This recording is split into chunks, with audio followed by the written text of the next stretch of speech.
Hello everyone, welcome to admission study centres online class.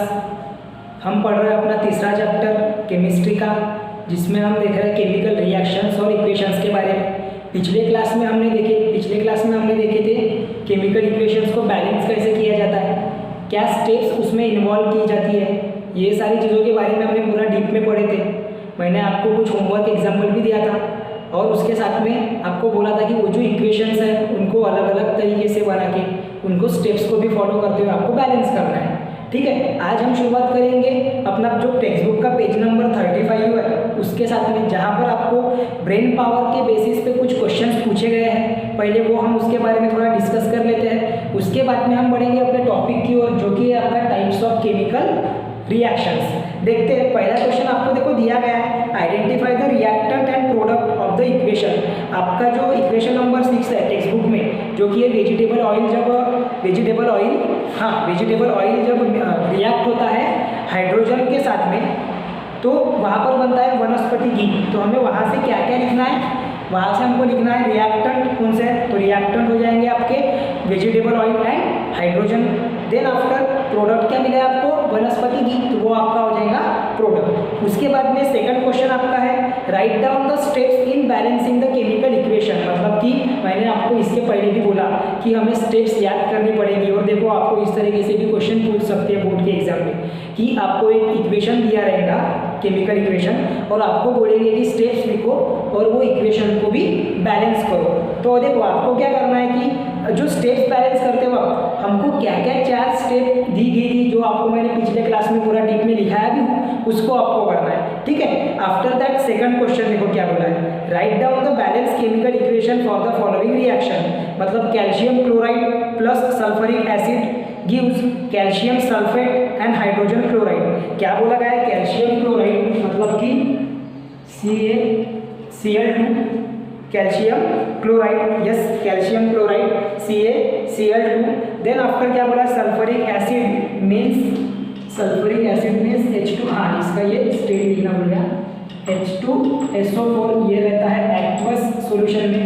उससे क्या बनेगा, इससे क्या बनेगा, कैल्शियम हाइड्रोजन को रिप्लेस कर देगा, तो यहाँ पर बनेगा CaSO4। हाइड्रोजन को कैल्शियम क्या कर देगा, रिप्लेस कर देगा, तो वहाँ पर क्या बनेगा CaSO4, जो कि होगा प्रेसिपिटेट, जो कि क्या बनेगा प्रेसिपिटेट, सॉलिड फॉर्म में रहेगा। और दूसरा क्या बनेगा Cl2 और SO4, दूसरा जो हमारा सब्सटेंस है वो कौन सा बनेगा Cl2SO4, बराबर है, नो Cl2SO4 नहीं बनेगा, sulphuric acid and hydrogen chloride मतलब कि H2, हाँ HCl 2HCl क्या बनेगा 2HCl। ठीक है, तो यहाँ पर ये भी रहेगा एक्टिव स्टेट में। हाँ, तो ये जो है इक्वेशन ये रहेगा हमारा सेकंड क्वेश्चन का आंसर। हाँ, बैलेंस केमिकल इक्वेशन क्या है, वो बैलेंस केमिकल इक्वेशन। उसके बाद में जो थर्ड क्वेश्चन है आपका ब्रेन पावर में, वो है कि right down the physical state of the reactant and product in the following reaction. वो जो आपको रिएक्शन दी हुई है, like sulphur oxide, sulphur dioxide plus two hydrogen sulphide gives 3 sulphur plus 2 H2O। इनकी हमको क्या लिखना है, फिजिकल स्टेट। तो इनकी फिजिकल स्टेट में आपको लिखना पड़ेगा कि जो सल्फर डाइऑक्साइड है वो कौन से फॉर्म में रहेगा आपका, वो रहेगा आपका गैसियस फॉर्म में, डाइऑक्साइड है वहाँ पर। उसके बाद में जो हाइड्रोजन सल्फाइड है, हाइड्रोजन सल्फाइड भी कौन से फॉर्म में रहेगा, गैस के फॉर्म में रहेगा। देन जो सल्फर मिलेगा हमें वो रहेगा हमारा सॉलिड के फॉर्म में, वो किसके फॉर्म में रहेगा, सॉलिड के फॉर्म में। और जो H2O है वो तो अपने को पता ही है, कॉमन फॉर्म में रहेगा, वो अपने वाटर के लिक्विड फॉर्म में है ना। उसके बाद में 2Ag plus 2HCl gives 2AgCl plus H2। अब ये जो मैं ओरली इसलिए भी बता रहा हूँ क्योंकि आपको ये लिखना है, खुद से लिखना है, सल्फर जो फिजिकल स्टेट है, केमिकल स्टेट है, ये आपको खुद से लिखना है। और जो रिएक्शंस वगैरह अगर लिख के देने की बात होगी तो वो मैं आपको लिख कर भी दे रहा हूँ। ठीक है, तो वो आपको करते रहना है। अभी बढ़ते हैं अपने अगले इसकी ओर, जो कि अपना टाइप्स ऑफ केमिकल रिएक्शन। क्या है हमारा, टाइप्स ऑफ केमिकल रिएक्शन पढ़ना है हमें, based on the chemical and the physical, chemical and reactant and the product. Based on the reactant and the product हमें क्या पढ़ना है, केमिकल रिएक्शन के टाइप्स पढ़ना है। There are 4 types. कितने टाइप्स से हमको पढ़ना है, 4। Combination reaction, decomposition reaction, displacement displacement reaction, double displacement reaction, ऐसी 4 रिएक्शन के टाइप्स आज हमको पढ़ना है। रिएक्शन के बारे में शुरुआत करने से पहले हम समझेंगे कि कॉम्बिनेशन रिएक्शन के लिए एक्सपेरिमेंट, आपको एक एक्टिविटी दी हुई है उसके बारे में समझेंगे, ठीक है। पहले इतने पार्ट का आप थोड़ा सा वो जो है स्क्रीनशॉट ले लो अगर आपको अगर लेना होगा तो, नहीं तो फिर हम आगे बढ़ते हैं। देखो आपके पेज नंबर 35 के बॉटम में, सबसे बॉटम में केमिकल रिएक्शन जब हम स्टार्ट कर रहे हैं कॉम्बिनेशन रिएक्शन, तो वहाँ पर दिया हुआ है एपैरेटस और केमिकल्स। हमको एपैरेटस कौन से लेना है, टेस्ट ट्यूब, मतलब क्या रिक्वायरमेंट हमारे एक्सपेरिमेंट की, हमें लेना है test tube, glass rod, beaker, और केमिकल्स कौन से लग रहे हैं हमें, हाइड्रोक्लोरिक एसिड HCl जो कि है, अमोनिया सॉल्यूशन NH3 सॉल्यूशन लगेगा, और स्लेक लाइम, जिसको मैंने कल बताया था कि स्लेक लाइम का मीनिंग परसों जो पिछला लेक्चर था, फर्स्ट लेक्चर में मैंने बताया था, अमोनियम जो स्लेक लाइम है जिसको कैल्शियम कार्बोनेट भी बोला जाता है, CaCO3, ठीक है। तो देखो पहली एक्टिविटी देखो क्या बोल रहा है पहली एक्टिविटी आपकी कि take a small amount of hydrochloric acid in a test tube, heat the test tube, dip a glass rod in ammonia solution and hold on the top of the test tube. You will observe a white smoke emanating मतलब ऐसे बाहर आना, ठीक है, smoke emanating फैलना from the tip of the glass rod, मतलब कि हमको क्या लेना है कि एक टेस्ट ट्यूब में हाइड्रोक्लोरिक एसिड HCl लेना है और उसको उस टेस्ट ट्यूब को क्या करना है, हीट करना है, टेस्ट ट्यूब को क्या करना है, हीट करना है, deep a glass rod in a ammonium solution, उसमें फिर हमको जो ग्लास रॉड जो है, अब ग्लास रॉड आपके केमिस्ट्री लैब में प्रेजेंट होता है, ठीक है, ग्लास रॉड को हमको क्या करना है, अमोनियम सॉल्यूशन में डीप कर देना है and hold on the top of the test tube, और उसको हमको क्या करना है, top of the test tube पे क्या करना है, उस ग्लास रॉड को डीप कर दिए तो वहाँ पे अमोनियम के क्या आ जाएंगे, जो मॉलिक्यूल्स है वो ग्लास रॉड पे आ जाएंगे, फिर उस अमोनियम के जो मॉलिक्यूल्स वाले ग्लास रॉड को हमको किसके पास में लेकर जाना है, जो जिस टेस्ट ट्यूब में HCl था, मतलब हाइड्रोक्लोरिक एसिड था, ठीक है, उसके पास में लेकर जाएंगे। सपोज कंसीडर करो कि ये आपकी टेस्ट ट्यूब है, एग्जाम्पल के तौर पे समझा रहा हूँ, ये आपकी टेस्ट ट्यूब है और ये हमारा ग्लास रॉड में इसके ऊपर में है अमोनियम क्लोराइड लगा, अमोनियम सॉल्यूशन लगा हुआ है। तो जब ये इसके ऐसे टिप के पास में लेकर जाएंगे हम, तो वहाँ पर क्या होगा कि व्हाइट स्मोक आपको दिखती हुई निकलती हुई दिखेंगी, वहाँ से क्या निकलती हुई दिखेंगी, व्हाइट स्मोक, कहाँ से, from the tip of the glass rod. तो यहाँ पर क्या हो रहा है कि जब HCl के जो वेपर्स है वो क्या होंगे, ऊपर आना चालू होंगे टेस्ट ट्यूब में से, the NH3 gas came out from the solution on the glass rod. तो जैसे जैसे जो HCl हमारे टेस्ट ट्यूब में था, तो जो HCl का जो वेपर्स है, क्योंकि हाइड्रोक्लोरिक एसिड जो है वो काफ़ी हार्ड होता है, कॉन्सेंट्रेटेड होता है, तो वहाँ के जो HCl के जो वेपर्स है वो क्या करें, जैसे जैसे ऊपर निकलेंगे, बाहर निकलेंगे टेस्ट ट्यूब में से, तो जो ग्लास रॉड पे जो अमोनिया का सोल्यूशन लगा हुआ था वो भी वहाँ से क्या हो जाएगा, गायब होना शुरू होगा, ठीक है। Ammonium gas and hydrogen chloride gas reacted to form the ammonium chloride in a gaseous state first. तो सबसे पहले क्या होगा कि अमोनियम जो गैस है वो और जो हाइड्रोजन क्लोराइड की जो गैस है, HCl की जो गैस है, वो दोनों भी क्या होंगे, एक दूसरे के साथ में रिएक्ट होंगे, और रिएक्ट होने के साथ साथ वहाँ पर क्या बनेगा, ammonium chloride, that is NH4Cl, क्या बनेगा, अमोनियम क्लोराइड। मतलब कि वो जो रिएक्शन है वो कैसी रिएक्शन बनेगी, वो जो रिएक्शन है वो रिएक्शन बनेगी आपकी कुछ इस तरीके से,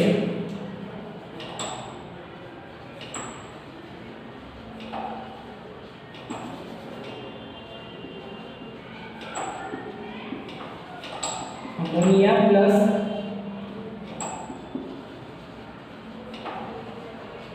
hydrogen chloride gives ammonium chloride. क्या मिलेगा हमें वहाँ पे, अमोनियम क्लोराइड मिलेगा, ठीक है। इसको अगर हमें वर्ड इक्वेशन के फॉर्म में लिखना है तो वो आएगा NH3 plus HCl gives NH4Cl, NH3 plus HCl gives NH4Cl, जो कि जब कंडेंस हो जाएगा तो वो कौन से फॉर्म में रहेगा, सॉलिड फॉर्म में रहेगा। क्या हो जाएगा, थोड़ी देर समय बाद कंडेंसेशन प्रोसेस में चले जाता है वो। पहले स्टार्टिंग में वो जो है दोनों भी जब रिएक्ट होंगे तो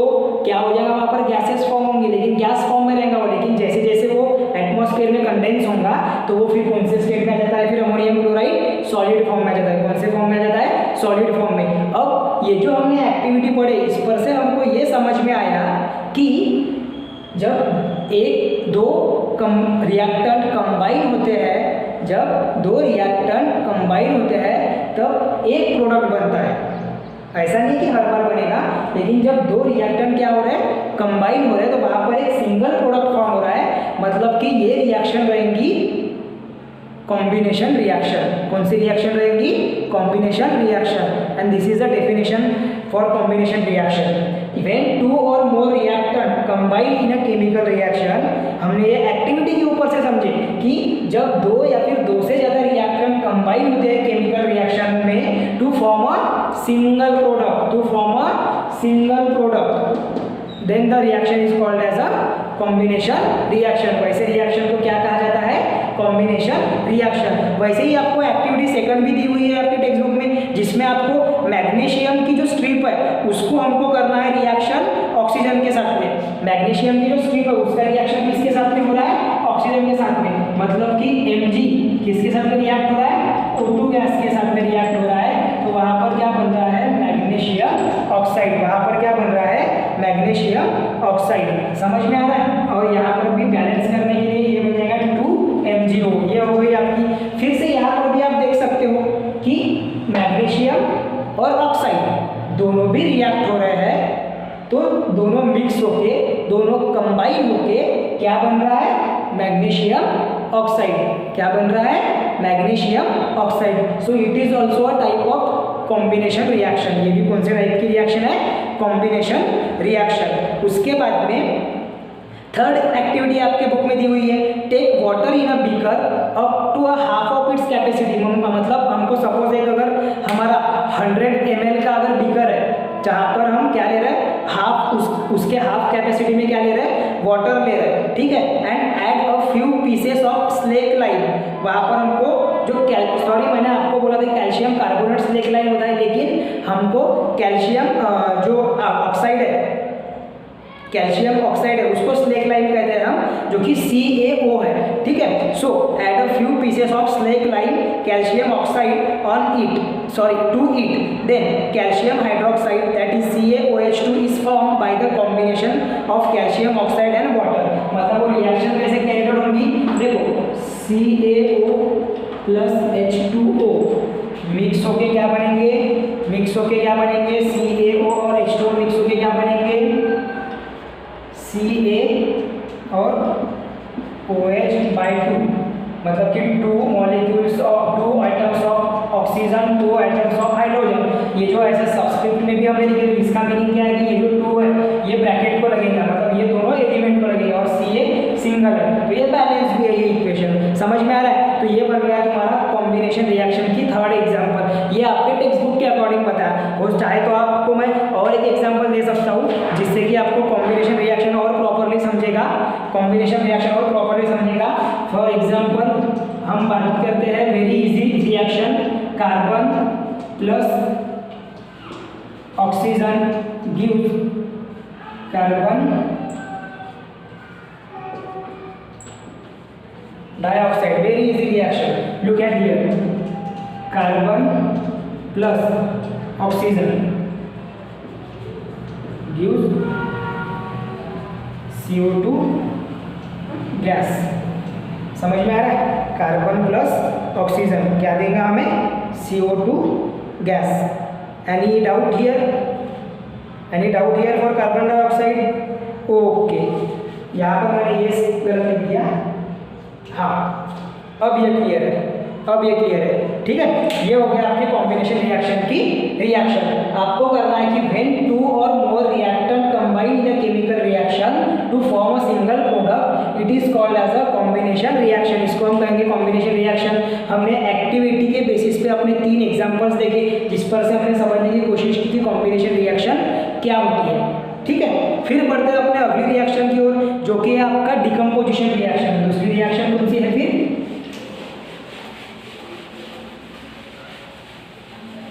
डिकम्पोजिशन रिएक्शन। अब डिकम्पोजिशन ये वर्ड का मीनिंग ही आपको क्लियर हो जाएगा ना।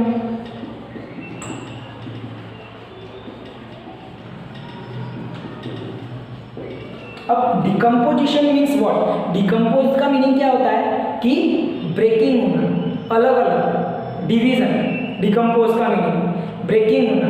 तो जो कॉम्बिनेशन रिएक्शन में हमने क्या बोले थे कि to or more reactant combine होते हैं to form a single product. तो डिकम्पोजिशन में क्या होगा, वन रिएक्टेंट ब्रेक होगा to form a two or more product, मतलब एक रिएक्टेंट ब्रेक होके क्या बनाएगा, दो या दो से ज़्यादा प्रोडक्ट बनाएगा, उसे हम कहेंगे डिकम्पोजिशन रिएक्शन। उसे हम क्या कहेंगे, डिकम्पोजिशन रिएक्शन। द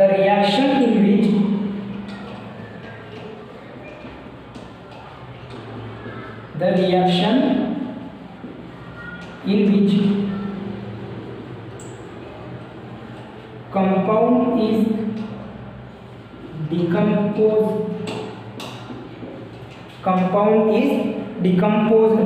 भी बोल सकते हैं या फिर स्प्लिट्स अप बोलो आप उसको, ब्रेक होना, splits up into two or more product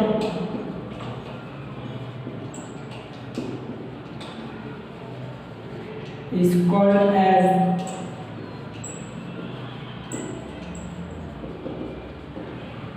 decomposition reaction. ऐसे रिएक्शन को हम क्या कहेंगे, डिकम्पोजिशन रिएक्शन। ठीक है, अब देखो डिकम्पोजिशन रिएक्शन के लिए हम एग्जांपल समझने से पहले आपके टेक्स्ट बुक में आपको एक्टिविटी नंबर जो है वो पेज नंबर 36 पे आपको एक एक्टिविटी दी हुई है। उस एक्टिविटी के ऊपर से हम डिकम्पोजिशन रिएक्शन समझने की कोशिश करते हैं। देखो पहली जो एक्टिविटी है उसमें क्या बोला गया है कि एक आपको इवापोरेटिव डिश लेना है जहाँ से कोई भी जो मटेरियल है वो इवापोरेट हो जाए। ठीक है, उसके बाद में बंसन बर्नर का नाम है वो Bunsen burner. After that chemicals कौन से लगेंगे हमें, sugar, calcium carbonate, sulphuric acid. ये एक्टिविटी के लिए प्रोसीजर पढ़ते हैं। Take a some sugar in an evaporating dish and, ये मैं प्रोसीजर जो है वो थोड़ा फास्ट पढ़ रहा हूँ। Take some sugar in an evaporating dish and heat it with the help of the Bunsen burner. After some time, you will see the formation of the burnt out black substance. Exactly what we have must happen in this activity. देखो हमको क्या लेना है कि evaporating dish में हमको जो evaporating dish हमने जो कंसीडर करे थे उसमें कुछ शुगर के क्रिस्टल्स रखना है या फिर शुगर भी रख देना है। ठीक है, उसको हमको हीट करते चलना है कंटिन्यूसली। उसको हमको क्या करते चलना है, हीट करते चलना है। हम उसको अगर हीट करते रहेंगे तो कुछ समय बाद में क्या हो जाएगा, जो शुगर का जो कलर है वो किस में कन्वर्ट हो जाएगा, जो शुगर ये जो कंपाउंड है वो उसमें किस में कन्वर्ट हो जाएगा, ब्लैक कलर के न्यू सब्सटेंस में कन्वर्ट हो जाएगा। ठीक है, तो वो जो ब्लैक कलर का जो न्यू सब्सटेंस है वो एक्चुअली में क्या है, breaking of sugar into two different substances known as carbon and water. मतलब कि जब शुगर का ब्रेकडाउन होगा, जब शुगर का ब्रेकडाउन होगा in the presence of heat, ये जो साइन दिया है इसका मीनिंग है in the presence of heat. Sugar breakdown होकर क्या फॉर्म करेगी, कार्बन प्लस वाटर। क्या फॉर्म करेगी वो, कार्बन प्लस वाटर। अब शुगर का फॉर्मूला C12H12O6। ठीक है, C12H22 O11। शुगर जो है वो जो शुगर जब ब्रेकडाउन होगी वैसे उसका जो दूसरा भी एक आपको फॉर्मूला दिया तो ग्लूकोज और फ्रुक्टोज बनते, जब हम बायोलॉजी में पढ़ेंगे तो। लेकिन यहाँ पर हमें ध्यान रखना है कि जब हम उसको डिकम्पोज करेंगे तो वहाँ पर दो फॉर्म तैयार होंगे शुगर के, जो कि रहेगा एक कार्बन और दूसरा रहेगा वाटर। जब इसको हम क्या कर रहे हैं, हीट कर रहे हैं। क्या कर रहे हैं, हीट कर रहे हैं। सो अब इसमें से देखो क्या क्या बन रहा है, बोले हमने कार्बन और वाटर, तो कार्बन निकलेंगे 12 पूरे, और वाटर में जो है मॉलिक्यूल्स उसमें क्या होगा 22 और 11। मतलब हमारा HCF क्या है, हाईएस्ट कॉमन फैक्टर कितना है, 11। सो 11 मॉलिक्यूल्स। ये बन गई हमारी डिकम्पोजिशन रिएक्शन। ये क्या हो गई आपकी डिकम्पोजिशन रिएक्शन। और आपकी एक्टिविटी नंबर 1 भी है वो, जिसमें आपको बोला गया है कि जो शुगर है वो जब क्या होती है, ब्रेक होती है इन प्रेजेंस ऑफ हीट, तो वो हमें क्या देती है, कार्बन और वाटर। जहाँ पर कार्बन जो है वो ब्लैक कलर का एक सब्सटेंस तैयार होता है उसको हम कहते हैं। ठीक है, presence of heat.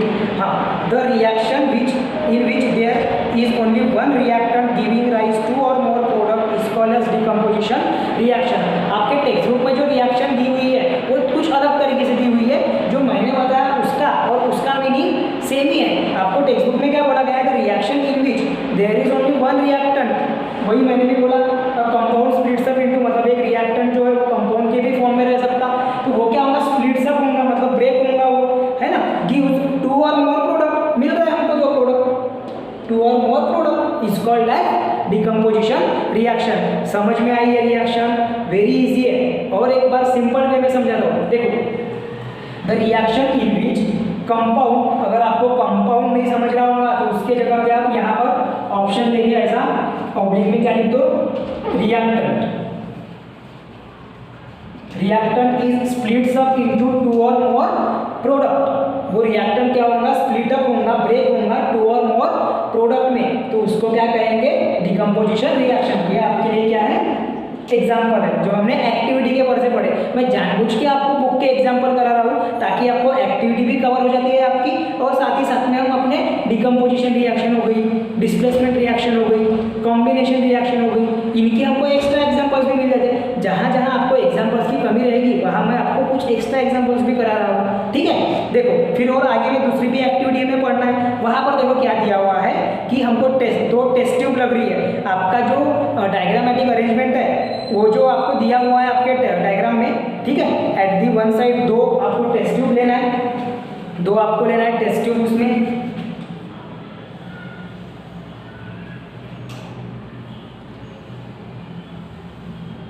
Test tube लेने के साथ साथ उसको किसके साथ में करना है कनेक्ट,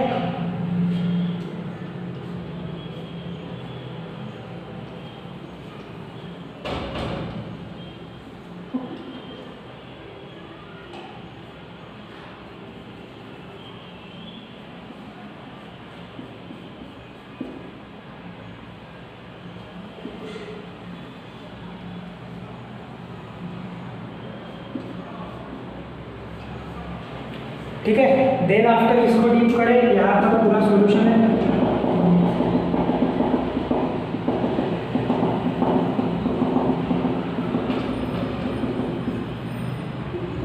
यहाँ पर कितने पार्ट में कुछ बबल्स आपको दिख रहे हैं, ठीक है। देन आफ्टर यहाँ पर भी कुछ ऐसे अमाउंट में आपको दिख रहा होगा, फिर डायग्रामेटिक वे में हम लिखने की कोशिश कर रहे हैं उसको, और यहाँ से हम क्या कर रहे हैं, हीट प्रोवाइड कर रहे हैं।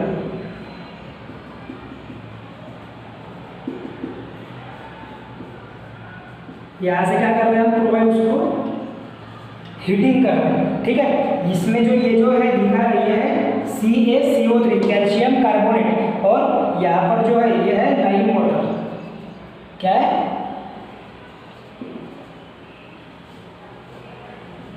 Lime water. ये है आपकी एक्टिविटी, ठीक है। तो देखो प्रोसीजर क्या है एक्टिविटी की, take some calcium carbonate in a test tube, हमें थोड़ा सा कैल्शियम कार्बोनेट लेना है टेस्ट ट्यूब में। फिट अ बेंट ट्यूब, जो मुड़ी हुई जो ट्यूब है इसको हमको फिट करना है दो टेस्ट ट्यूब में, with the help of rubber cork. ये जो मैंने इतना जो पार्ट बनाया ये रबर कॉर्क है, और इसको हमने फिट करे एक बेंट टेस्ट ट्यूब को उसके हेल्प से, रबर कॉर्क के हेल्प से। उसके बाद में क्या बोला है कि insert other end of the bent test tube in freshly prepared lime water tank, take water taken in a for other test tube, hit the powdered calcium carbonate first to strongly the lime water turn milky। देखो very easy, हम क्या करेंगे, यहाँ पर जो calcium carbonate लिया है, ध्यान दो इधर में, यहाँ पर जो कैल्शियम कार्बोनेट लिया है तो ये कैल्शियम कार्बोनेट को हीट करेंगे, तो ये जो हमने बेंट जो टेस्ट जो ट्यूब है या फिर जो बेंट किया हुआ जो ट्यूब है उसको क्या करेंगे, बेंट ट्यूब में अगर वो जो कैल्शियम कार्बोनेट के जो हीटिंग इफरवेंसेस है वो क्या होंगे, वहाँ से पास ऑन होंगे, वो कहाँ पर जाएंगे, फ्रेश लाइम वाटर में जाएंगे।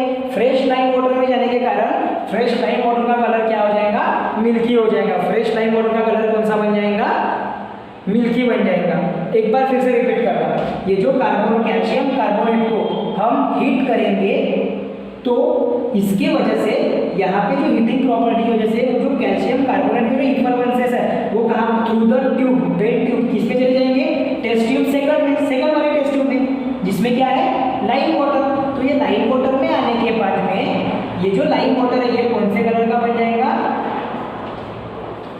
मिल्की कलर का। कौन से कलर का बन जाएगा, मिल्की कलर का। देखो उसका ऊपर में दिया भी है, we saw the above activity that calcium carbonate undergoes decomposition reaction and the carbon dioxide gas form turns blue the lime water milky. क्या बोला गया है कि जब हम ये रिएक्शन कैरिड आउट करते हैं तो जो कैल्शियम कार्बोनेट है CaCO3 जो आपका कंपाउंड है वो डिकम्पोज होता है और वो क्या बनाता है, कार्बन डाइऑक्साइड गैस जो है वो क्या तैयार करती है, क्या करती है, तैयार होती है और वो क्या करती है, कार्बन डाइऑक्साइड गैस जो लाइम वाटर है उसको मिल्की सब्सटेंसेस में कन्वर्ट करती है। कौन से इसमें कन्वर्ट करती है, मिल्की वाटर, मिल्की इसमें, ठीक है। उसके बाद में the second product of the reaction, the second product of the reaction the calcium oxide powder remains behind in the first test tube. और यहाँ पर ये जो कुछ कुछ पार्ट बचेगा ना, तो ये क्या बचेगा आपका, कैल्शियम ऑक्साइड। वहाँ पे क्या बचेगा, कैल्शियम ऑक्साइड। और वहाँ से क्या इवॉल्व होगा, कार्बन डाइऑक्साइड इवॉल्व होगा, हो जाएगा ये बेंड किए गए ट्यूब के थ्रू इसमें। और यहाँ पे वो जो लाइम वाटर है उसको क्या करेगा, वो मिल्की बना देगा, उस सॉल्यूशन को क्या बना देगा, मिल्की सॉल्यूशन बना देगा। तो उसकी रिएक्शन कैसे लिखेंगे फिर हम, उसकी रिएक्शन कैसे लिखेंगे, look at here, CaCO3 in decomposition of heat क्या हो जाएगा, CaO plus CO2 gas, gas बनेगी वहाँ पे। CO2 क्या बनेगी, गैस बनेगी। ये कैल्शियम ऑक्साइड सॉलिड फॉर्म में रहेगा, यहाँ पर जो है ये भी सॉलिड फॉर्म में ही है, ठीक है, CaCO3, ठीक है ना। उसके बाद में आपको एक हाइड्रोजन पेरोक्साइड का भी एग्जांपल दिया हुआ है, उसकी जो रिएक्शन है वो भी डिकम्पोज होती है। लाइक H2O2 जब रिएक्ट होता है, H2O2 जब डिकम्पोज होता है in the presence of naturally होता है वो, तो वहाँ पर क्या तैयार होता है, H2O plus H2O plus O2 gas, plus क्या बनेगा, O2 गैस। तो ये बैलेंस करने के लिए हमको 2 से मल्टीप्लाई करना पड़ेगा रिएक्टेंट को, ठीक है। ये भी एक डिकम्पोजिशन की प्रोसेस है, ये भी कौन सी प्रोसेस है, डिकम्पोजिशन रिएक्शन की प्रोसेस है, ठीक है। तो इस तरीके से एट द एंड हमें क्या कंक्लूजन मिला कि decomposition reaction means what, the decomposition reaction means when one reactant is break down into 2 or more product is called as a decomposition reaction. Got it? Then come to the displacement reaction. इतने part का आप पहले screenshot ले लो short में, लेकिन हाँ आप जब नोट्स बनाओगे तो आपको प्रॉपरली लिखना है, एक्टिविटी पूरी लिखते नहीं बैठना है। एक्टिविटी में क्या लिखोगे आप, तरीका सुन लो, आपको क्या लिखना है कि वेन, जैसा अभी यहाँ पर मैंने डायरेक्टली लिखा, आप कैसे लिखोगे, देखो वेन कैल्शियम कार्बोनेट जो कि आपके टेक्स्ट बुक में भी दिया हुआ है, when calcium carbonate is heated strongly then it forms carbon dioxide and calcium oxide, और फिर ये reaction it is a type of decomposition reaction, ऐसे बताना है आपको, ठीक है। जैसे कि और एक बताया, hydrogen peroxide naturally undergoes slow decomposition into water and oxygen. तो ये देखो वाटर भी मिला, ऑक्सीजन भी मिला, हमें मिला, तो ऐसे आपको लिखना है, ठीक है। ध्यान रखो कि आपको प्रैक्टिस जितनी ज़्यादा करोगे उतना आपके लिए अच्छा रहेगा। अभी हम और आगे की 2 रिएक्शंस पढ़ेंगे, पहले इतने पार्ट का रियल ले लो, स्क्रीनशॉट ले लो इतने पार्ट का। और हाँ, आपको अटेंडेंस लगाते रहना है, अटेंडेंस आपको कंटिन्यू लगाते रहना है।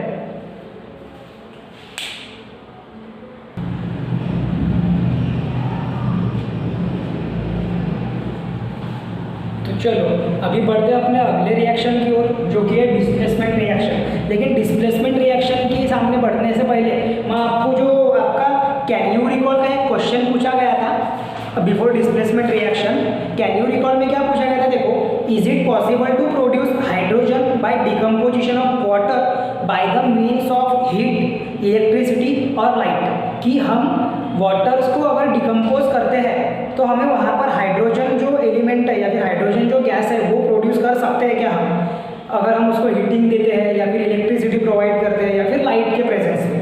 देखो एक्चुअली हम प्योर वाटर से हाइड्रोजन ब्रेक नहीं कर सकते क्योंकि प्योर वाटर का डिकम्पोजिशन नहीं होता। तो वहाँ पर क्या करेंगे हम कि उस प्योर वाटर में कुछ अमाउंट ऑफ कोई एसिड डाल देंगे लाइक सल्फ्यूरिक एसिड, तो वो जो अगर सल्फ्यूरिक एसिड अगर हम वहाँ पर यूज़ करते हैं तो सल्फ्यूरिक एसिड जब हम वाटर में मिक्स करेंगे, जब हम सल्फ्यूरिक एसिड वाटर में मिक्स करेंगे तो फिर उसका इलेक्ट्रोलिसिस करके, सल्फ्यूरिक एसिड को वाटर में मिक्स करके उसका इलेक्ट्रोलिसिस करके क्या बन सकते हैं, क्या कर सकते हैं हम, हाइड्रोजन बना सकते हैं। क्या बना सकते हैं, हाइड्रोजन बना सकते हैं। ठीक है, तो ये था आपका कैन यू रिकॉल का क्वेश्चन। उसके बाद में हम बढ़ते हैं अभी अपने अगले रिएक्शन की ओर, जो कि है डिकम्पोजिशन रिएक्शन। डिकम्पोजिशन रिएक्शन के लिए आपको जो टेक्स्ट बुक के स्टार्टिंग में में आपको एक एक्टिविटी दी हुई थी, वो एक्टिविटी कंपेयर करने बोले हैं, लेकिन हम उसको ही कंपेयर करेंगे, लेकिन हम यहाँ पर एग्जाम्पल के तौर पे उसको लेंगे। तो उसके पहले आपको मैंने एकदम पहले लेक्चर में आयंस क्या होते हैं, आयंस उसके बारे में बताया था। द आयंस आर पॉजिटिवली और negatively charge particles of atom और ग्रुप ऑफ एटम, ये मैंने उसकी डेफिनेशन बताया था। आयंस क्या है, पॉजिटिवली और नेगेटिवली चार्ज एटम्स, पॉजिटिवली और नेगेटिवली चार्ज पार्टिकल्स हैं कोई भी एटम्स के, है ना। तो यहाँ पर देखो डिस्प्लेसमेंट रिएक्शन में उसका काम पढ़ने वाला है, इसीलिए मैंने वो लिखा था, the reaction in which the place of the ion, यहाँ पर वो आयन कोई भी रह सकता, पॉजिटिवली चार्ज भी रह सकता, नेगेटिवली चार्ज भी रह सकता। The reaction in which the place of ion of is less reactive element in a compound is taken by another more reactive element by the formation of its own ion is called as displacement reaction. समझने में काफ़ी थोड़ा मतलब confusing लग रहा होगा, लेकिन बहुत ही सिंपल और इजी इसका मतलब है। देखो जो आयन्स होंगे तो या फिर जो एलिमेंट होगा जो कि ज़्यादा रिएक्टिव होगा, तो वो जो ज़्यादा रिएक्टिव वाला एलिमेंट है वो क्या करेगा, अपने खुद के आयन्स तैयार करेगा। तो उसके जो खुद के आयन्स रहेंगे वो जो कि पॉजिटिवली चार्ज रहेंगे, वो ज़्यादा रिएक्टिव होने के कारण वो क्या करेंगे, किसी लेस रिएक्टिव एलिमेंट को उसके कंपाउंड में से रिप्लेस कर देंगे। उसको क्या कर देंगे, रिप्लेस कर देंगे, और उसकी खुद की जगह खुद ले लेगा वो। अब उसकी जगह जो लेस रिएक्टिव एलिमेंट है उसकी जगह कौन ले लेगा, मोर रिएक्टिव एलिमेंट ले लेगा। ठीक है, तो उस वजह से क्या होगा, वहाँ पर डिस्प्लेसमेंट होगा एलिमेंट का, वहाँ पर क्या होगा, एलिमेंट का, आयंस का डिस्प्लेसमेंट होगा।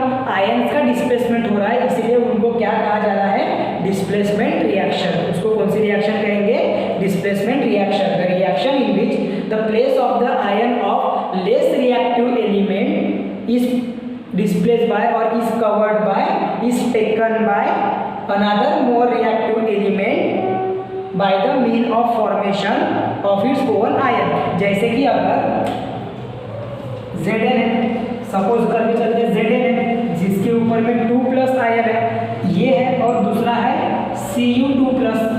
ठीक है, तो ये जो Cu2+ है ये अगर लेस रिएक्टिव है और Zn2+ जो आयन है ये मोर रिएक्टिव है, तो क्या करेगा, अगर Cu अगर कोई कंपाउंड बना रहा है,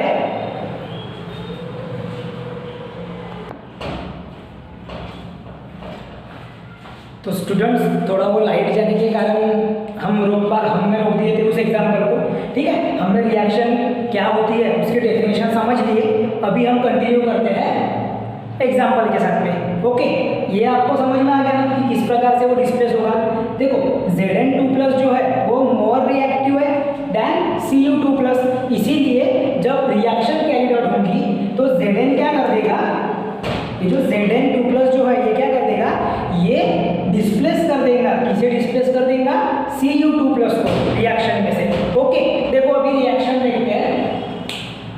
When zinc dust added to the blue colored copper sulfate solution, a colorless solution of zinc sulfate is formed and heat is generated। मतलब कि यहाँ पर क्या बोल रहा है कि जब हम जिंक को क्या करेंगे, रिएक्ट करेंगे, किसके साथ में रिएक्ट करेंगे, कॉपर सल्फेट के साथ में। किसके साथ में रिएक्ट करेंगे, कॉपर सल्फेट के साथ में। तो यहाँ पर क्या होगा कि वो जो कॉपर सल्फेट में से जो कॉपर है, ये जो कॉपर आयन है, ये कॉपर आयन को डिस्प्लेस कर देगा। कौन डिस्प्लेस कर देगा, जिंक आयन। कौन डिस्प्लेस कर देगा, जिंक आयन। और क्या बन जाएगा फिर, Zn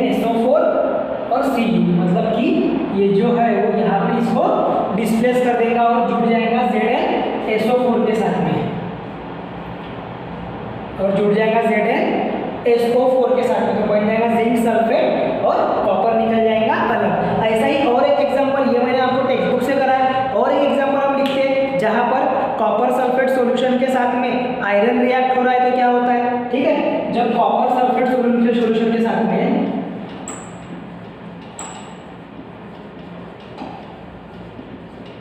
क्या रिएक्ट होगा, आयरन, तो वहां पर भी क्या बन जाएगा, आयरन सल्फेट, या फिर इसको हम फेरस सल्फेट भी बोलते हैं, प्लस क्या निकल जाएगा वहां से, copper.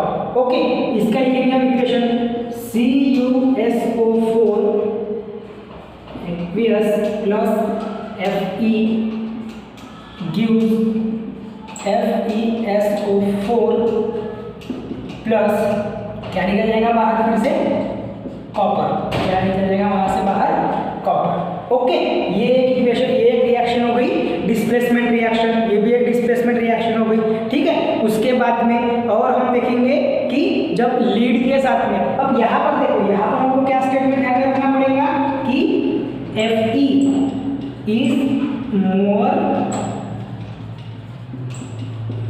Reactive than copper. Fe जो है वो क्या है, मोर रिएक्टिव है, किससे मोर रिएक्टिव है, वो कॉपर के साथ में, किससे मोर रिएक्टिव है, कॉपर के साथ में। आपको दिया भी है वहां पर, यूज योर ब्रेन पावर में आपको, यूज योर ब्रेन पावर में आपको वो रिएक्शन दी हुई है, वही मैंने अभी कंप्लीट कराया आपको यहाँ पर, ठीक है। उसके बाद में सेकंड जो रिएक्शन है उसमें यूज योर ब्रेन पावर में वो क्या है, लीड के साथ में, किसके साथ में, लीड के साथ में, लीड जो मेटल है उसके साथ में, जिसको Pb से हम डिनोट करते हैं। सो वहां पर भी क्या बन जाएगा, कॉपर को कौन रिप्लेस कर देगा, Pb, कौन रिप्लेस करेगा वहां पर, Pb, ठीक है। तो ये बन गई आपकी डीकम्पोज डिस्प्लेसमेंट रिएक्शन। कौन सी रिएक्शन बन गई, वो displacement reaction. Any doubt in that, अगर कुछ होगा तो आप कमेंट कर सकते हो। और दूसरी चीज, ये जो डिस्प्लेसमेंट रिएक्शन की डेफिनेशन है ये थोड़ा ध्यानपूर्वक पढ़ना, इसका इतने पार्ट का स्क्रीनशॉट ले लो, हम फिर डबल डिस्प्लेसमेंट रिएक्शन पढ़ेंगे, ठीक है। इतने पार्ट का स्क्रीनशॉट ले लो पहले।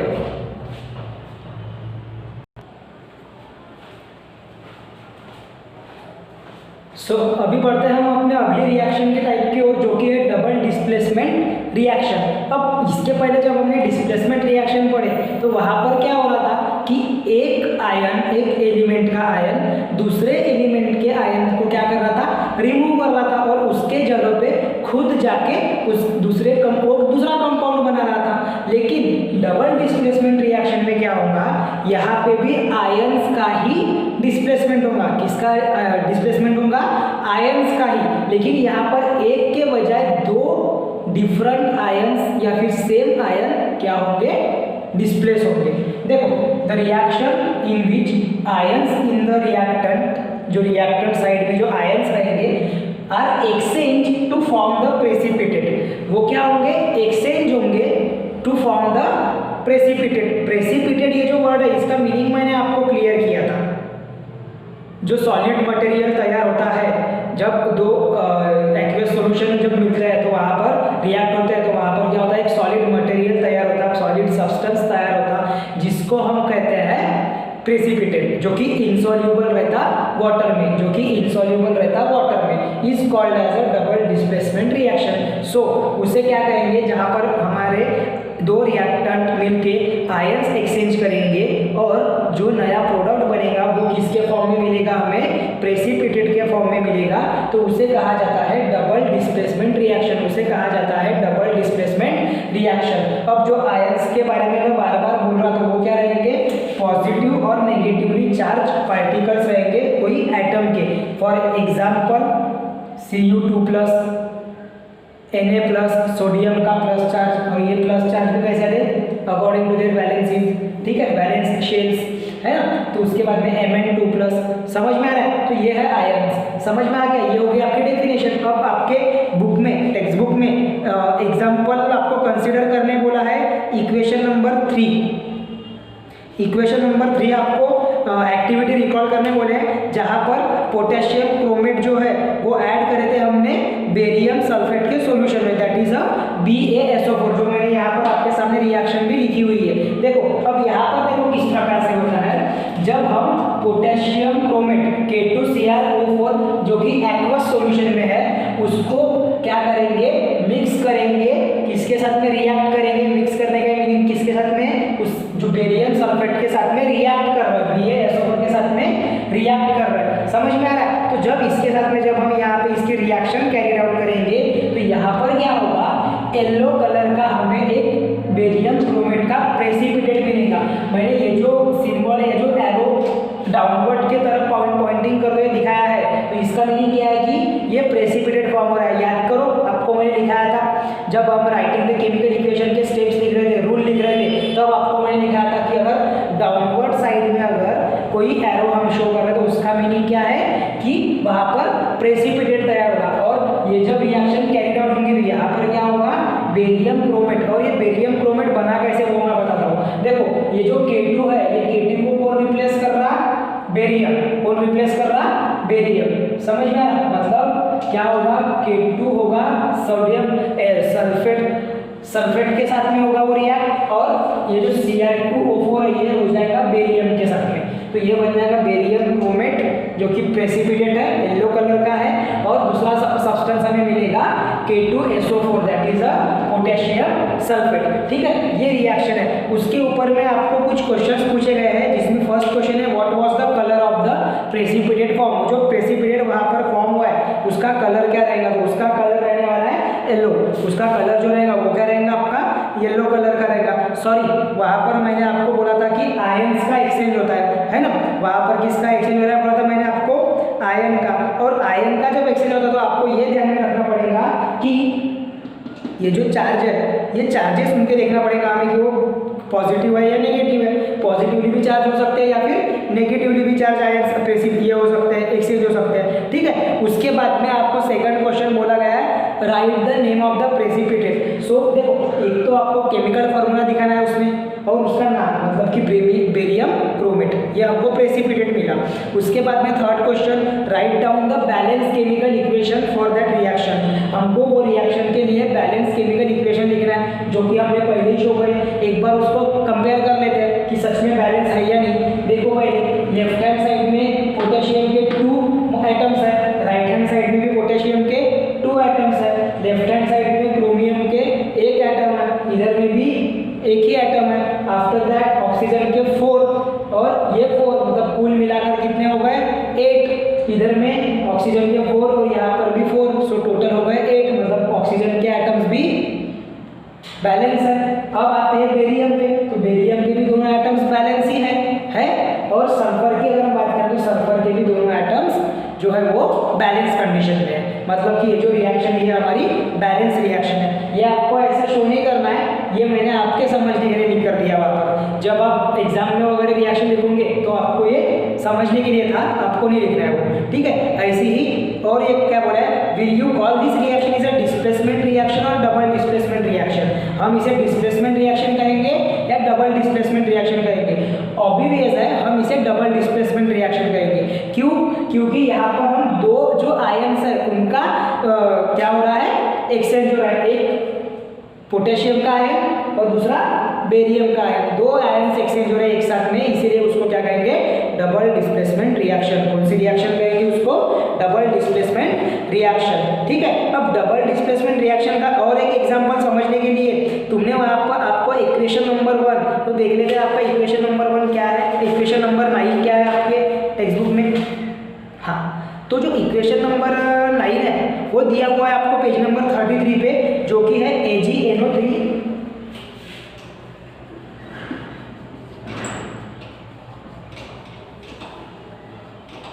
Plus AgNO3 plus NaCl।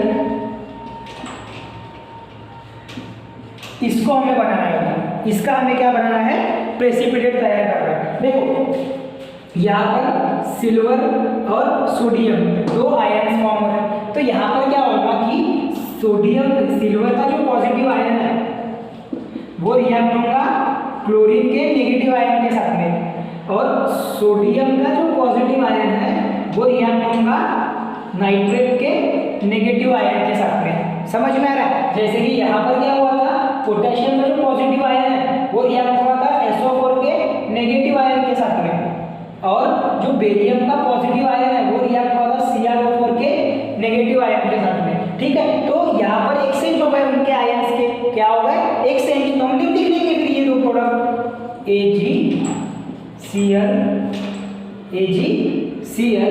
और दूसरा जो प्रोडक्ट ये जो है ये प्रेसिपिटेट बनेगा, और दूसरा क्या बनेगा, NaNO3। क्या बनेगा, NaNO3। समझ में आ रहा है? ये जो है AgCl जो है ये व्हाइट कलर का प्रेसिपिटेट रहेगा। ये क्या रहेगा, व्हाइट प्रेसिपिटेट रहेगा। क्या रहेगा, वो व्हाइट प्रेसिपिटेट रहेगा। ये भी एक डबल डिस्प्लेसमेंट की रिएक्शन है, जहां पर दो आयंस क्या हो रहा है, एक्सचेंज हो रहा है एक दूसरे के साथ में, इसीलिए उसको हम कहेंगे डबल डिस्प्लेसमेंट रिएक्शन। सो आपको दो चीजें यहाँ पर ध्यान रखना है कि ये जो आयंस के रिलेटेड जो डेफिनेशन है ये अच्छे से याद करनी पड़ेगी, और साथ ही साथ में उनके एग्जांपल्स की प्रैक्टिस हम उसको अच्छे से समझने के लिए और एक एग्जांपल प्रैक्टिस कर लेते हैं। देखो जैसे कि यहाँ पर आपको बोला गया है BaCl2 एक्वस सॉल्यूशन में है और Na2SO4 उसका भी एक्वस सॉल्यूशन है, तो वहां पर क्या बनेगा कि देखो फिर से देखो कैसे बता रहा हूं, Ba हो जाएगा SO4 के साथ में कंबाइन और Cl बन जाएगा Na के साथ में कंबाइन। समझा? तो लिख लेते हैं अपन BaSO4, फिर से बेरियम सल्फेट बन रहा है यहाँ पर,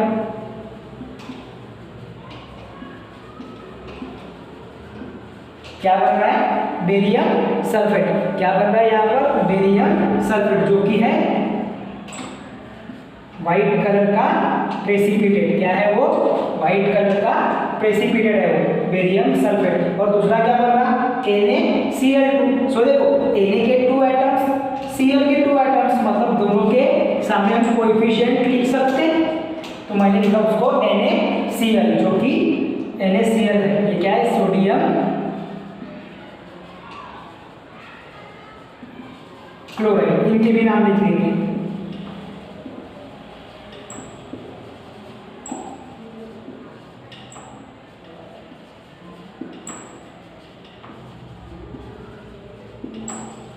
ठीक है, ये भी एक डबल डिस्प्लेसमेंट रिएक्शन की अब क्या एक एग्जांपल हो गया। एक और एक डबल डिस्प्लेसमेंट रिएक्शन हमने समझ दिए।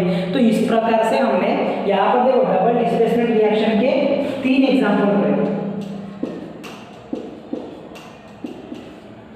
ठीक है, ये जो है ये भी लिखना है आपको अच्छे से प्रॉपरली। उसके बाद में आपको लिखना है उसकी डेफिनेशन। अगर 3 मार्क के लिए क्वेश्चन आता है या फिर 2 मार्क के लिए क्वेश्चन आता तो आपको क्या आएगा, हो सकता है कि एक डबल डिस्प्लेसमेंट रिएक्शन की डेफिनेशन, आफ्टर दैट उसके 2 या फिर एक एग्जांपल आपको आ सकता है, या फिर रिएक्शन कंप्लीट करने को आ सकती है। ध्यान में रखते जाओ, ये रिएक्शन आपको लर्न करके रखनी पड़ेगी। एग्जाम में डायरेक्ट रिएक्शन नहीं बताते, आपको कौन सा प्रोडक्ट बन रहा है वो ध्यान रखना पड़ेगा। सो इसीलिए मैंने ये जो बताया आपको कि ये किसके साथ में कैसे रिएक्ट होगा, ये आपको अच्छे से ध्यान में रखना पड़ेगा। ये कब होगा, जब आप ध्यान में रखोगे कि आयंस कैसे एक्सचेंज होते हैं, एक पॉजिटिव एक नेगेटिव के साथ में क्या होता, कंबाइन हो रहा। समझ में आ रहा है? इसीलिए वहां पर क्या बन रहा है, वो एक अलग प्रेसिपिटेट फॉर्म हो रहा है। ध्यान में आ रहा है क्या अभी? हाँ, तो हो सकता है इतना पार्ट आपका क्या रह जाए, ब्लैंक रह जाए, और ये भी ना दिया हो तो क्या हो जाएगा, वो ऑप्शन बन जाएगा उसमें कि फिल इन द ब्लैंक होगा आपका 1 मार्क के लिए रिएक्शन। ऐसे भी आ सकती है, and name the type of reaction. समझ में आ रहा है? आपको क्वेश्चंस किस प्रकार से पूछते हैं, एक सिंपल वे में क्वेश्चन नहीं पूछेंगे, आपका आंसर सिंपल रहेगा उसका, लेकिन आपको थोड़ा घुमाकर, मतलब कि इनकम्प्लीट रिएक्शन देंगे। उसके बाद में आपको बोलेंगे कि name the type of reaction और name what is the colour of precipitate, इस टाइप में, तो वो अपने आप बन जाता फिर कॉन्सेप्चुअल क्वेश्चन 3 मार्क के लिए या फिर 4 मार्क के लिए। ठीक है, हाँ, तो यहाँ पर आपका जो प्रोडक्ट है ये हम फिर से लिख देते हैं। यहाँ पे कौन सा बन रहा था हमारा प्रोडक्ट, BaSO4 जो कि प्रेसिपिटेट है, उसके बाद में वो रहेगा व्हाइट कलर का। समझ में आ रहा है? नाम है बेरियम सल्फेट उसका। ठीक है, हाँ, उसके बाद में अभी हम पढ़ेंगे एंडोथर्मिक और एक्सोथर्मिक के बारे में, उसकी डेफिनेशन जानेंगे कि एंडोथर्मिक और एक्सोथर्मिक क्या है। आई होप आपने इसका स्क्रीनशॉट लिए होंगे, अगर नहीं लिए होंगे तो आपने वो ले लेना है। ठीक है, या फिर आपके टेक्स्ट बुक में डेफिनेशन दी हुई है, वो आपने लिखना है। अब एंडो और एक्सो, इसका आपको एक कॉन्सेप्ट करना है।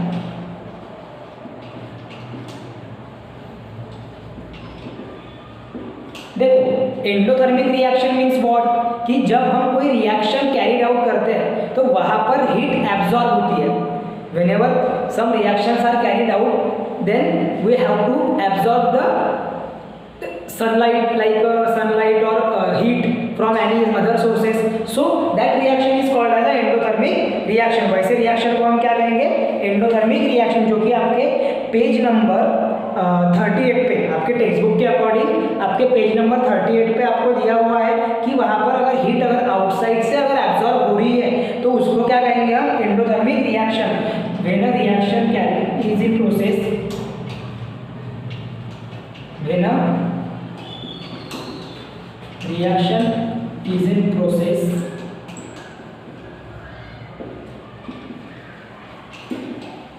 then the heat is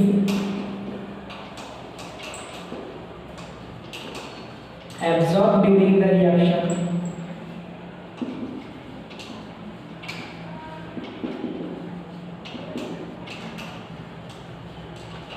is called as endothermic reaction. वैसे रिएक्शन को क्या कहेंगे हम, एंडोथर्मिक रिएक्शन। लाइक CaCO3, ये जब डिकम्पोज हो रहा है तो ये किसके प्रेजेंस में हो रहा था, हीट के प्रेजेंस में हो रहा था। मतलब हीट यहाँ पर क्या हो रही है, एब्जॉर्ब हो रही है। जब तक कि हीट नहीं प्रोवाइड करेंगे हम इसको, फास्ट हो रहा होगा देखो, जब तक कि हीट नहीं प्रोवाइड कर रहे हैं हम इसको तब तक कि ये डिकम्पोज होगा क्या, नहीं होगा। तो हीट के प्रेजेंस में ये क्या बन रहा, CaO, very easy reaction, CaO plus क्या बन जाएगा, CO2 gas evolve. CO2 gas evolve मतलब गैस फॉर्म होगा। और ये जो एरो है ये हम गैस अगर कोई भी बनते हैं तो वहां पर हम गैस के लिए ये एरो भी शो करते हैं, ठीक है।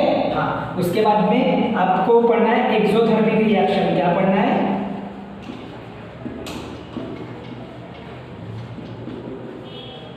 Exothermic reaction. Exothermic reaction totally different है एंडोथर्मिक से, मतलब उसका वाइस वर्सा हम जिसको बोल सकते हैं, रिवर्स है उसका। When a reaction is in process the heat is release during the reaction. Okay, when a reaction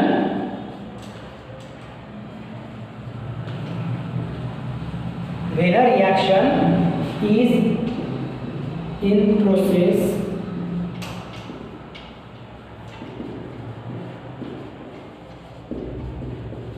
the heat is released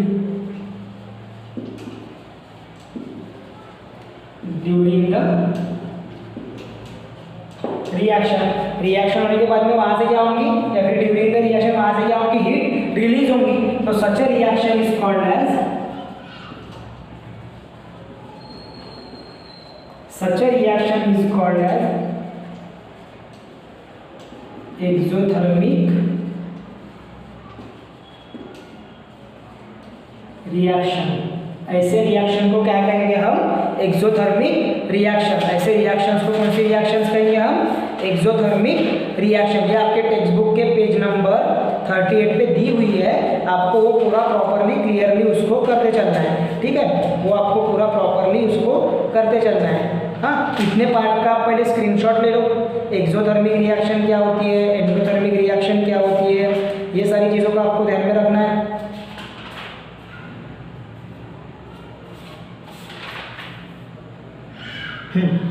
उसके बाद में जो to carry out the endothermic and exothermic reaction और प्रोसेसेस, उसके लिए आपको एक एक्टिविटी दी हुई है आपके टेक्स्ट बुक पेज नंबर 39 पे, ठीक है ना।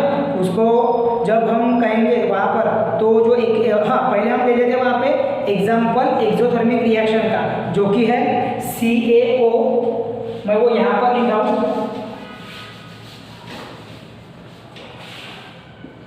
CaO plus H2O gives CaOH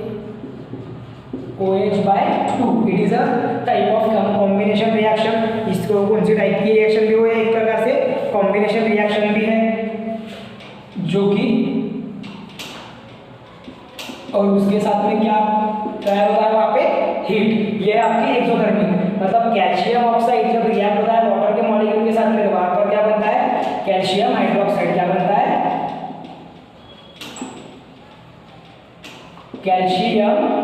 hydroxide तैयार होता है वहाँ पे, और कैल्शियम हाइड्रोक्साइड के साथ में वहाँ पर हीट रिलीज होती है। क्या रिलीज होती है?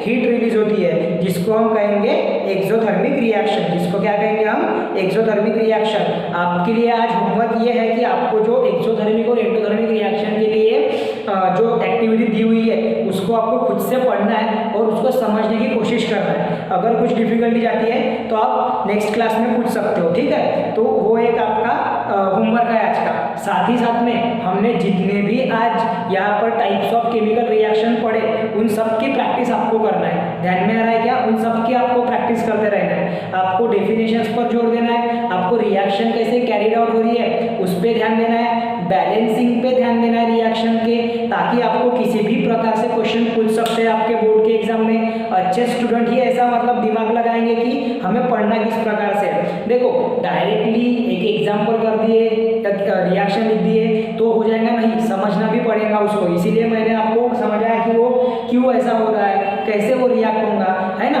कुछ कुछ जो इजी रिएक्शंस है जो कि डायरेक्टली हमें समझ जाती है उसमें उतना डीपली नहीं पड़े, लेकिन जो बड़ी रिएक्शंस है उस पर हमको ध्यान देना है, ठीक है। तो आपको ध्यान देके पूरा पढ़ लेना है। आज के लिए आपका इतना ही है। जितने भी ब्रेन यूज योर ब्रेन वाले क्वेश्चन है, कैन यू रिकॉल वाले क्वेश्चन है, उनको भी आपके नोट्स में आपको मेंटेन करते रहना है, उनको भी प्रिपेयर करना है, क्योंकि बोर्ड में आपको आपके टेक्स्ट बुक के अंदर से ही आता है। उसको ध्यान में रख के आपको वो सारी चीज़ों को पढ़ते रहना है, ठीक है। चलो आज के लिए इतना ही, मिलेंगे नेक्स्ट क्लास में।